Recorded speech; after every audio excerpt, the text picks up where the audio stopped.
ओम अस्मद्गुरुभ्यो नमः। हरिः ओम।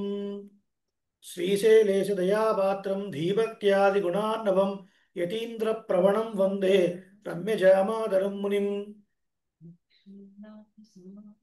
लक्ष्मीनाथ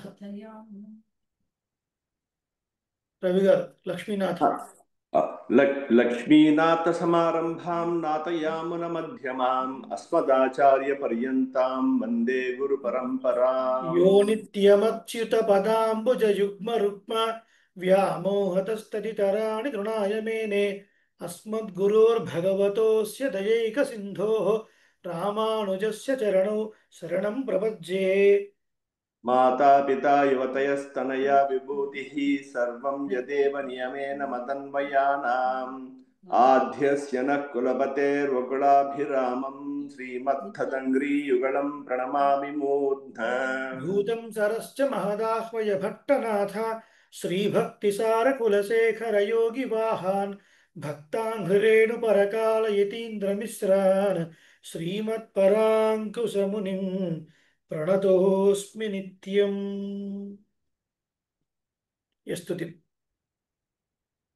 यस्तुतिं यतिपतिप्रसादनीं व्याजहार यतिराजविंशतिं तं प्रपन्न जनचातकाम्बुदं नौमि सौम्यवर योगिपुङ्गवम्। మొట్టమొదటి ఒకసారి రిపీట్ చేయండి ఫస్ట్ లైన్. यस्तुतिं यतिपतिप्रसादनीं బ్రాక్ స్ట్రెస్ ఉండాలి.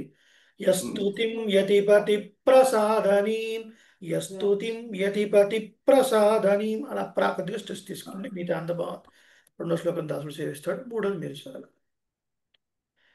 శ్రీమాధవాంఘ్రిజలజద్వయ నిత్య సేవా ప్రేమా విలాసయ పరాంకుశపాద భక్తం కామాదిదోషహరమాత్మ పదాశ్రితానాం రామానుజం యతిపతిం ప్రణమామి మూర్ధ్నా.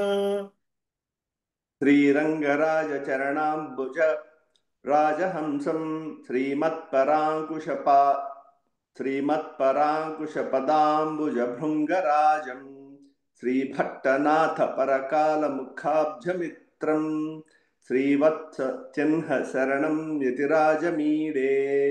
वाचा यतीन्द्रमनसा वपुषा च युष्मत् पादारविन्दयुगलं भजतां गुरूणां कूराधिनाथ कुरुकेश मुखाद्य पुंसां पादानुचिन्तनपरः सततं भवेयम्।